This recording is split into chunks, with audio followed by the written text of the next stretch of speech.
балалар. Қараңдаршы, біз өзімізбен бірге попкорндарымызды, дәмді сусындарымызды алып келдік, я?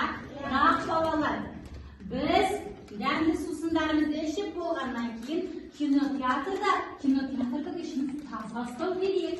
Түсінікті ма? Біз жеген мусорларымызды жерге тастамауымыз керек, я? Сондықтан да мұқият маған қараңдаршы, менің жанымда 2 шелек тұр, я?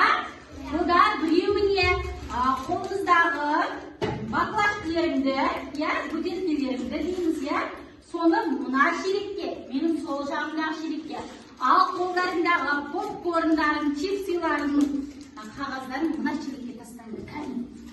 Тазалық бірінші өзімізден басталады, я? Ауламызды, жерімізді таза ұстауымыз керек. Попкорндарымызды мына жерге тастаймыз.